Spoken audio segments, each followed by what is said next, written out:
Il ne l'avait jamais imaginé, une nuit sans étoiles, un bourdonnement presque anodin, et pourtant le début d'un basculement discret au-dessus des plaines du Burkina Faso. Pendant que les grandes capitales détournaient le regard dans le regard, Ibrahim Traoré observait ce murmure venu du ciel comme le signe qu'une frontière invisible venait d'être franchie. Comment un officier presque inconnu pouvait-il, à partir de cette menace silencieuse, renverser la manière dont l'Afrique est regardée et traitée? Dans l'obscurité, un pays que l'on croyait condamné à subir se préparait à répondre, calmement mais irréversiblement. Le récit qui s'ouvre ici promet de dévoiler non seulement la mécanique d'une surveillance invisible, mais surtout la manière dont un pays sous-estimé a transformé une menace diffuse en levier stratégique. Ce chapitre vise à éclairer, en 10 à 12 mots essentiels, comment la souveraineté peut naître d'un ciel apparemment impuissant. Alors que les puissances étrangères pensaient observer un territoire passif, le Burkina Faso se retrouvait face à un choix déterminant, subir ou comprendre, et comprendre pour agir. C'est précisément dans cet entre-deux fragile que s'est joué l'avenir du pays. Ce qui paraissait n'être qu'un simple bourdonnement allait mettre en jeu bien davantage la crédibilité militaire d'un État, la capacité d'un chef à lire entre les lignes et l'équilibre géopolitique d'une région entière. Plus les signes s'accumulaient, plus il devenait clair qu'une bataille silencieuse s'annonçait, une bataille où l'information, la patience et la lecture des détails remplaceraient les armes visibles. La vraie question était simple et tranchante. Que se passe-t-il lorsqu'un pays refusé au chapitre décide malgré tout d'écrire sa propre ligne? Les premières analyses ont brisé le doute. 3 nuits consécutives, les mêmes trajectoires aériennes revenaient à l'identique, comme tracées au millimètre au-dessus des zones sensibles. Ce motif répété, presque mathématique, fut la clé qui poussa Ibrahim Traoré à comprendre que le Burkina Faso n'était pas face à une perturbation ordinaire, mais à une opération méthodique. À mesure que les rapports s'empilaient, la lumière froide de la situation se dessinait. Ce bourdonnement discret, longtemps ignoré, n'était pas un phénomène météorologique. C'était une présence intentionnelle, structurée, presque chirurgicale, qui se glissait au-dessus des champs et des villages. Les régions minières récemment dénationalisées, les couloirs frontaliers et certains postes militaires formaient un arc cohérent que peu d'observateurs avaient remarqué. Les systèmes radars, pourtant vieillissants, confirmaient la récurrence de ces signaux discrets, toujours à la même heure, toujours dans les mêmes couloirs aériens. Dans ce décor tendu, le pays semblait continuer à respirer normalement, comme si rien ne menaçait son équilibre fragile. Mais les anciens soldats, eux, reconnaissaient cette atmosphère où chaque silence pèse plus lourd qu'un tir. Ibrahim Traoré, isolé dans son bureau encombré de cartes et de notes, relisait chaque document avec une attention maniaque, convaincu que cette répétition n'était pas un accident, mais un message. En réalité, la surveillance étrangère avait déjà commencé à s'infiltrer dans la conscience nationale, même si personne ne parlait encore ouvertement de crise.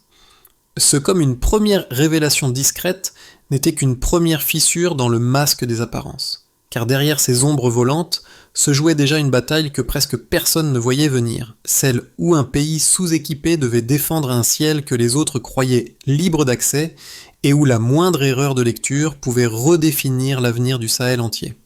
Dans les premières semaines où les signaux aériens se faisaient plus insistants, un petit cercle d'observateurs proches d'Ibrahim Traoré devint le point de ralliement silencieux de toute la stratégie à venir.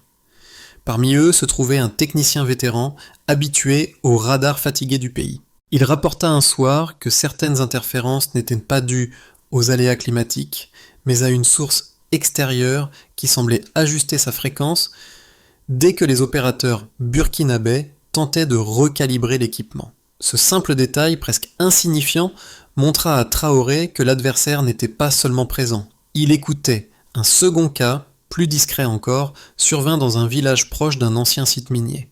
Un groupe de volontaires aperçut un objet lumineux, silencieux, se déplaçant lentement dans un couloir aérien que personne ne surveillait réellement.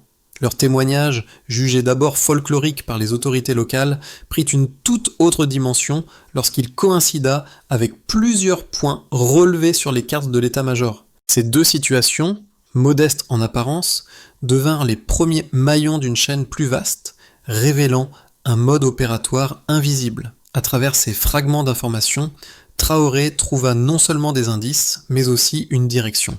Le compte à rebours avait commencé, même si le pays poursuivait sa routine quotidienne. Ce qui paraissait isolé formait désormais une structure. Et au cœur de cette structure, une vérité s'imposait, voir tôt, agir tôt. La réponse du Burkina Faso allait dépendre de cette capacité à accepter que les menaces modernes ne font pas toujours de bruit, mais qu'elles laissent des traces pour qui sait regarder. Tout s'est enclenché dès que le bourdonnement, d'abord lointain, prit une régularité inquiétante. Chaque nuit, le même passage, la même direction, la même hauteur, comme si quelqu'un traçait dans le ciel un itinéraire invisible réservé à des yeux étrangers. Le Burkina Faso ne le savait pas encore, mais la première pièce du mécanisme venait d'être activée. Ibrahim Traoré observait alors la scène avec une vigilance qui contrastait avec l'indifférence générale. Il voyait ce que d'autres ignoraient, une présence méthodique, patiente, calculée. Les premiers rapports militaires parlaient de phénomènes isolés. Pourtant, les mêmes motifs revenaient encore et encore. Le doute n'était plus possible. Quelque chose sondait le territoire. Les jours suivants, la tension monta d'un cran. Le commandement reçut des messages contradictoires. Certains opérateurs affirmaient que le ciel restait calme, d'autres rapportaient des signaux cryptés, faibles mais réguliers. Les zones minières récemment dénationalisées furent les premières à attirer l'attention. Les trajectoires semblaient les encercler, comme si quelqu'un cartographiait le sous-sol burkinabé depuis les airs. Le deuxième mouvement survint lorsque les drones commencèrent à modifier légèrement leur route, contournant les rares systèmes radars fonctionnels. Ce geste, à peine perceptible, révélait une précision inquiétante. Les appareils semblaient connaître les angles morts du pays mieux que ses propres opérateurs. Pour Traoré, cela confirmait que l'intrusion était l'œuvre d'une puissance maîtrisant parfaitement la surveillance aérienne moderne. Puis vint la phase d'amplification. Le bourdonnement se fit plus intense, plus fréquent, parfois au-dessus des villages où personne ne comprenait ce qui se passait. Dans les champs, les agriculteurs levaient la tête sans savoir qu'ils devenaient malgré eux des témoins d'un affrontement silencieux. Les militaires, eux, commençaient à assembler les fragments, répétition des fréquences, exactitude géométrique des routes, synchronisation des appareils, les données concordaient. Traoré comprit alors qu'il ne s'agissait plus d'observer, mais de préparer la riposte. Il mobilisa techniciens, analystes, volontaires civils. Les radars obsolètes furent recalibrés. Des cartes furent redessinées chaque nuit. Les patrouilles terrestres, dispersées dans le pays, reçurent des consignes nouvelles. Regardez le ciel avant tout. Le sommet de la tension fut atteint lorsqu'une série de signaux cryptés se répéta 3 fois dans la même nuit, exactement à la même minute. Cette synchronisation parfaite prouvait l'existence d'une coordination étrangère opérant au-dessus du territoire burkinabé. À ce stade, l'intrusion dépassait largement la simple surveillance. Elle devenait une forme de pression. Ensuite, la bascule. Ibrahim Traoré ordonna une collecte totale des fréquences suspectes. Les équipes établirent une carte complète des trajets aériens. Les schémas s'imbriquaient avec une cohérence troublante. Frontière nord, mines sensibles, infrastructures militaires, aucun hasard, un plan. Lorsque les drones changèrent une nouvelle fois leur vitesse pour esquiver un radar, Traoré sut que le moment était venu. Le Burkina Faso ne pouvait plus se contenter d'être un observateur de sa propre vulnérabilité. Le climat géopolitique n'attendrait pas. L'adversaire était déjà là. Alors, dans une décision nette, presque sèche, il activa la dernière phase. Neutraliser la menace. Sans missiles, sans escadrilles modernes, mais avec un agencement précis de ressources limitées, de données patiemment collectées et d'une lecture aiguë du ciel. En quelques minutes, le rapport de force changea. Ce jour-là, le calme du Burkina Faso se fissura. Et pourtant, ce fut ce calme même qui permit d'agir. Parce que Ibrahim Traoré avait compris que la première victoire appartient toujours à celui qui voit avant de frapper, même lorsqu'il dispose de moins. La bascule apparut dans une transition nette, comme une transition douce de l'état initial vers une variation subtile. Au départ, les radars burkinabés ne captaient qu'un seul signal répétitif par nuit, trop faible pour être interprété autrement qu'un bruit de fond technique. Mais quelques semaines plus tard, Ces mêmes opérateurs enregistrèrent 3 occurrences identiques en une seule séquence, exactement à la même minute. Ces répétitions parfaites révélaient une intention claire. Les analystes comprirent que cette hausse soudaine n'était pas un hasard. Quand un motif se répète 3 fois, c'est qu'il obéit à un plan structuré. Deuxième donnée, encore plus troublante, la fréquence du bourdonnement aérien, auparavant sporadique, atteignit un rythme presque mécanique. Au début, les patrouilles au sol n'enregistraient le phénomène que tous les 2 ou 3 jours, souvent sans pouvoir déterminer la direction exacte du son. Mais à mesure que les semaines passaient, ce délai tomba à une apparition quotidienne, toujours dans le même créneau nocturne. Ce glissement régulier indiquait une surveillance accrue. Les techniciens notèrent que lorsqu'un phénomène irrégulier devient quotidien, il cache une progression calculée. Troisième mesure, les trajectoires aériennes suivies par les drones. Les cartes établies par les équipes de Traoré révélèrent que leur déplacement couvrait initialement 2 zones sensibles, centrées sur d'anciens sites miniers. Pourtant, au fil du temps, les appareils étrangers élargirent subtilement leur couverture pour englober 4 couloirs stratégiques, dont les frontières nord et plusieurs infrastructures militaires. Ce doublement géométrique démontrait une expansion silencieuse. Les officiers conclurent que quand une surveillance double son périmètre, c'est qu'elle explore un rapport de force futur. Ces 3 métriques, simples en apparence, formèrent la colonne vertébrale de l'analyse menée par Ibrahim Traoré. Elles ne permettaient pas seulement de décrire la menace, elles offraient un miroir où l'intention étrangère se révélait. Les signaux nocturnes, même faibles, suivaient une cadence si régulière qu'ils semblaient réglés sur une horloge extérieure. Les survols, d'abord dispersés, s'alignaient ensuite avec une précision chirurgicale sur les zones les plus vitales pour l'économie et la sécurité du pays. Rien n'était improvisé. À partir de ces chiffres discrets, Traoré élabora une lecture nouvelle du ciel burkinabé. Il comprit que, dans cette guerre invisible, chaque variation comptait, la minute exacte où un signal se répétait, la vitesse avec laquelle les drones modifiaient leur trajectoire, l'instant où un bruit faible devenait un motif tactique. Cette manière d'interpréter les données transforma des radars vieillissants en véritables instruments de détection stratégique. Le Burkina Faso, que l'on croyait incapable de suivre un adversaire technologiquement supérieur, prouva qu'il pouvait décoder ce que d'autres États n'auraient même pas remarqué. Ce qui rendait ces preuves encore plus essentielles, c'était leur cohérence. Un pays sous-équipé ne peut pas compenser par la technologie brute, mais il peut le faire par la précision analytique. Et c'est précisément ce qu'Ibrahim Traoré mit en place.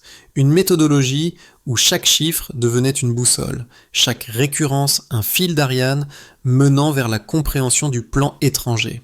Ainsi, le Burkina Faso transforma une suite de bruits, de survols discrets et de trajectoires régulières en une architecture de preuves. Dans cette bataille silencieuse, les données furent l'arme la plus fiable, parce qu'elles ne criaient pas, mais elles révélaient. 2 visions nettement opposées se faisaient face lorsque la question de la surveillance aérienne prit de l'ampleur. La première, celle des grandes puissances, reposait sur un raisonnement apparemment solide. Le Burkina Faso, avec ses radars vieillissants et ses moyens limités, ne pouvait matériellement pas identifier, ni encore moins contrer des drones dotés de technologies cryptées. Selon leurs experts, les appareils étrangers évoluaient dans un espace où aucune détection sérieuse ne pouvait être envisagée. Ils s'appuyaient sur des chiffres évidents: équipements obsolètes, infrastructures insuffisantes et absence d'une force aérienne moderne. Vu de l'extérieur, toute résistance semblait donc illusoire. Le second argument, déjà répandu dans certains milieux d'analyse internationaux, insistait sur l'idée que les incursions nocturnes ne constituaient pas une menace stratégique. Pour ces observateurs, les motifs aériens détectés pouvaient n'être que des essais techniques, des vols d'observation non ciblés ou même des phénomènes atmosphériques interprétés trop vite. Ils estimaient que les signaux faibles, répétés ou non, ne suffisaient pas à démontrer l'existence d'une opération de surveillance coordonnée. Pour eux, parler d'intrusion structurée relevait d'une surestimation de la situation. Face à ces 2 positions, une réponse s'imposait, fondée uniquement sur les éléments réellement observés sur le territoire. D'abord, les trajectoires répétées à heure fixe contredisaient l'hypothèse d'un phénomène aléatoire. aucune perturbation naturelle ne reproduit 3 passages identiques en une nuit, suivant exactement les zones sensibles. Ensuite, l'élargissement progressif du périmètre de survol, passant de 2 à 4 couloirs stratégiques, ne pouvait être attribué à de simples essais techniques. Cette expansion géométrique, relevée par les cartes établies au fil des semaines, révélait une intention et non un automatisme. Enfin, la modification subtile des routes aériennes pour contourner les radars, pourtant peu performants, discréditait l'idée d'une activité non hostile. Un appareil qui évite délibérément un angle mort connaît le terrain, et un appareil qui revient chaque nuit dans le même créneau suit un plan. Les faits s'imbriquaient trop précisément pour soutenir la lecture minimaliste défendue par certains observateurs étrangers. Ainsi, en renforçant les 2 thèses adverses avant d'y répondre, la conclusion s'éclairait. La menace n'était ni imaginaire, ni exagérée. Elle était méthodique. Tout bascula en une nuit. Ce fut le moment où les données, jusque-là fragmentées, s'assemblèrent comme un mécanisme où chaque pièce trouvait soudain sa place. Les cartes établies par les équipes d'Ibrahim Traoré révélèrent un détail que personne n'avait relevé auparavant. Les trajectoires des drones se croisaient toujours au même point, un nœud aérien situé à la frontière nord, parfaitement aligné avec les routes menant aux anciennes zones minières. Ce point fixe, silencieux mais constant, devint la clé de lecture du ciel burkinabé. À partir de là, le décor changea. Ce qui ressemblait à de simples incursions dispersées prenait l'allure d'une manœuvre coordonnée, presque chorégraphiée, où chaque survol servait à tester la réaction du pays. Les incidents isolés s'ordonnaient dans séquence. Les signaux faibles devenaient une grammaire tactique. Cette révélation marqua le milieu du parcours. Le Burkina Faso n'était plus l'observateur passif d'une intrusion, mais le seul acteur ayant finalement compris l'architecture entière de la pression étrangère. Traoré sut alors que la bataille invisible venait d'entrer dans une phase nouvelle, où comprendre désormais équivalait déjà à répliquer. Lorsque le point de croisement aérien fut identifié, tout changea dans la manière dont le Burkina Faso appréhendait la menace. Ce n'était plus une abstraction lointaine. Les ramifications touchaient désormais 4 sphères essentielles, chacune subissant une transformation silencieuse mais profonde. Ibrahim Traoré, en lisant ce nouvel échiquier, comprit que la bataille invisible redessinait simultanément le quotidien, l'économie, la défense et les équilibres régionaux. Pour les habitants des villages, les premiers effets furent sensoriels avant d'être politiques. Les nuits devinrent plus lourdes, plus attentives. Le bourdonnement répété, d'abord perçu comme un phénomène étrange, devint un signe d'inquiétude collective. Les anciens, habitués aux présages silencieux, évoquaient une tension comparable aux périodes où le pays se préparait à des événements graves. Les volontaires civils, mobilisés pour observer le ciel, commencèrent à prendre conscience que leur rôle dépassait la simple vigilance. L'intrusion étrangère n'était plus une hypothèse lointaine, mais une réalité qui s'insinuait dans le rythme quotidien. Cette inquiétude diffuse forgea un sens nouveau de cohésion. Un pays regardait désormais son propre ciel avec l'instinct d'un territoire menacé. Les zones minières, déjà au cœur de luttes économiques, furent les premières à ressentir l'impact. Les trajectoires des drones, centrées sur ces sites, laissaient entrevoir une intention: comprendre, cartographier et peut-être anticiper les ressources internes du pays. Les entreprises étrangères opérant dans ces régions se retrouvèrent dans une situation paradoxale. Officiellement, rien n'était déclaré, mais officieusement, la présence de drones aux itinéraires géométriques soulevait des interrogations sur les intérêts extérieurs. Pour l'économie burkinabé, cela signifiait que la bataille du ciel se traduisait par une bataille des sous-sols. Les décideurs commencèrent à envisager des politiques de protection plus strictes, même si les moyens manquaient. Traoré savait que cette surveillance ciblée pouvait réorienter les équilibres économiques déjà fragiles. Radicalement, la hiérarchie des priorités. Les équipes comprirent que l'adversaire connaissait le terrain mieux qu'elles, car les drones contournaient précisément les angles morts des radars. Cette prise de conscience força une réorganisation interne. Patrouilles redéployées, analyses renforcées, carte mise à jour chaque soir. Le pouvoir politique, jusque-là sceptique, fut contraint de reconnaître la cohérence de la menace. Une tension nouvelle naquit entre la nécessité de garder le secret et l'urgence de préparer une riposte. Ibrahim Traoré sut alors que sa capacité à convaincre son propre appareil administratif serait aussi déterminante que sa capacité à contrer les incursions. Au niveau régional, l'impact fut immédiatement perceptible. Les mouvements aériens au-dessus du Burkina Faso ne concernaient plus seulement son territoire. Ils redéfinissaient le rôle du Sahel dans la carte géopolitique. Les puissances étrangères, surprises par la neutralisation prochaine des drones, durent reconsidérer la facilité avec laquelle elles opéraient dans l'espace africain. Les États voisins observèrent la situation avec une attention mêlée de prudence et d'espoir. Si le Burkina Faso comprenait et répondait à cette pression technologique, alors d'autres pays pourraient suivre la même voie. La question n'était plus de savoir si le ciel burkinabé était surveillé, mais jusqu'où cette surveillance s'étendait dans la région. Ainsi, à mesure que se dévoilaient les ramifications de cette bataille invisible, une réalité s'imposa. La compréhension du point de croisement aérien n'avait pas seulement révélé une stratégie étrangère, elle avait révélé la place réelle du Burkina Faso dans un rapport de force mondial que l'on croyait figé. Au moment où le Burkina Faso comprit l'architecture complète de la surveillance, la question ne fut plus seulement d'interpréter le présent, mais d'anticiper ce que révéleraient les prochains mois. L'identification du point de croisement aérien offrait désormais une grille de lecture précise, capable de projeter l'évolution du rapport de force. 3 scénarios se dessinèrent alors, chacun porteur d'un avenir possible, chacun révélant un angle différent de la bataille invisible. D'abord, scénario de base, consolidation silencieuse.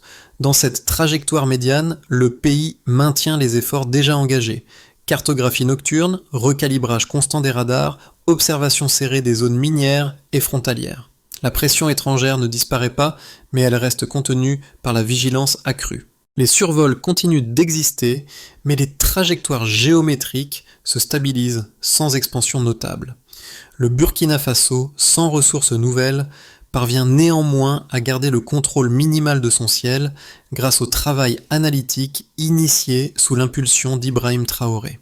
Le risque principal, une fatigue institutionnelle si la situation se prolonge. Ensuite, scénario optimiste.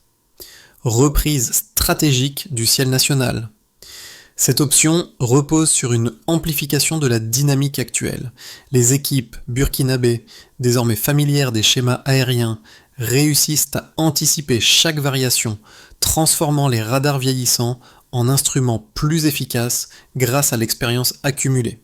Les survols étrangers deviennent moins fréquents car leur efficacité diminue. De plus, l'exemple burkinabé inspire certains voisins du Sahel, créant un environnement régional moins perméable à la surveillance discrète.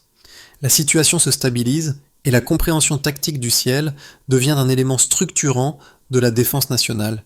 Ici, la marge de progression repose essentiellement sur la discipline analytique et la continuité politique. Enfin, scénario le plus défavorable, pression accrue et extension régionale. Dans cette projection, les puissances étrangères, conscientes que leur présence a été identifiée, modifient leur stratégie. Les trajectoires s'intensifient, se diversifient et les zones sensibles passent de 4 à davantage de couloirs. La manœuvre cherche alors à tester les limites de la riposte burkinabé. Sans moyens additionnels, le pays risque d'être débordé par le volume des incursions. Le danger majeur, une normalisation de la surveillance qui ne serait plus seulement aérienne, mais aussi politique et économique. Entre ces 3 avenirs possibles, une question domine. Quelles ressources non matérielles un État peut-il mobiliser lorsqu'il ne possède ni supériorité technologique, ni force aérienne moderne? La réponse dépendra moins de la puissance brute que de la capacité à interpréter chaque signe, comme cela a déjà été amorcé.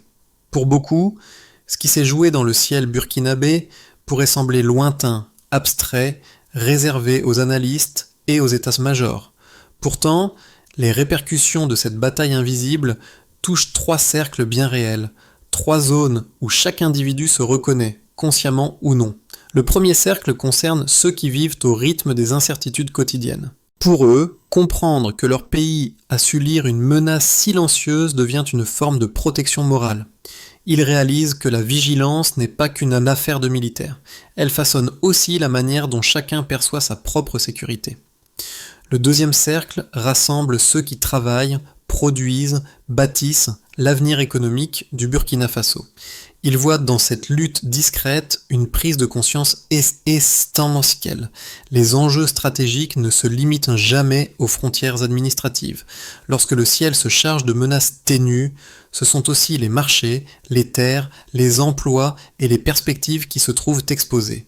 Savoir que le pays a pu interpréter les signaux les plus faibles leur rappelle que la défense n'est pas seulement un bouclier, mais aussi un fondement de stabilité. Le troisième cercle touche ceux qui, à l'intérieur ou à l'extérieur du pays, cherchent un sens plus large aux événements. Ils savent que chaque nation, grande ou petite, fonctionne comme un miroir où se reflètent les équilibres mondiaux. Ce qu'ils retiennent n'est pas seulement la technicité des trajectoires aériennes, mais la manière dont un pays a refusé de se résigner à l'invisibilité. Ce geste, discret mais déterminé, redonne à chacun la possibilité de réfléchir à son propre rôle dans un monde où les menaces se déplacent souvent sans bruit. Dans ces trois espaces, une idée commune circule désormais. La souveraineté n'est jamais un concept abstrait lorsque le regard du pays change sur lui-même.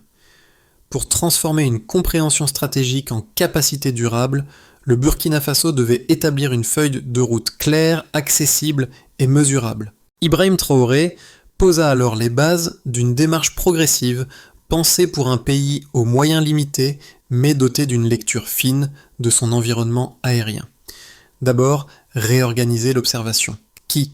Technicien et volontaire. Quand ? Immédiatement. Mesure, cohérence des relevés nocturnes.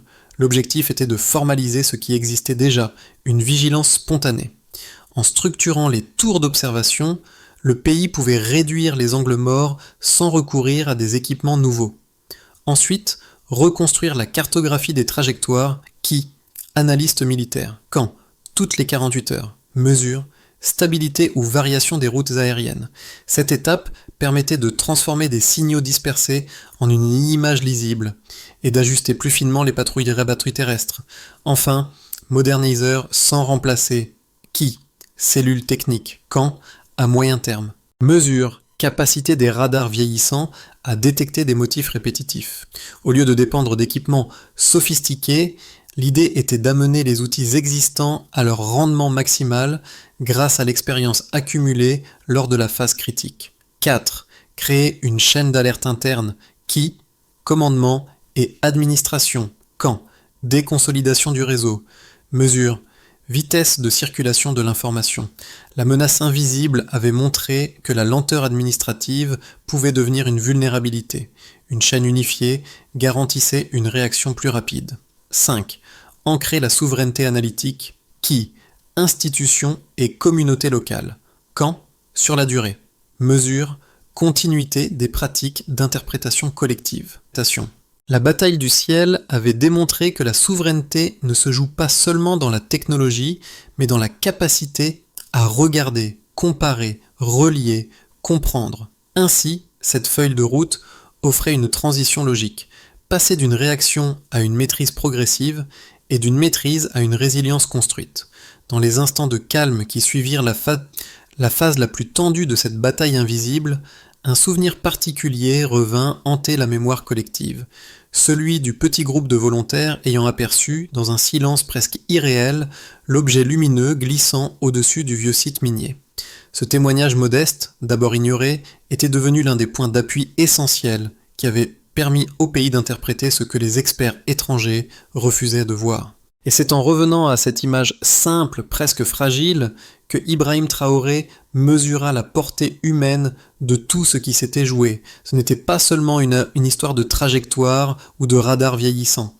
C'était l'histoire d'un pays qui avait appris à écouter ses propres signaux, même les plus faibles. L'histoire d'individus qui avaient compris que la souveraineté commence souvent dans la manière dont on reconnaît la valeur d'un détail. Au cœur de ce combat silencieux, le Burkina Faso avait redécouvert la puissance d'une vigilance partagée, d'un geste ordinaire devenu essentiel.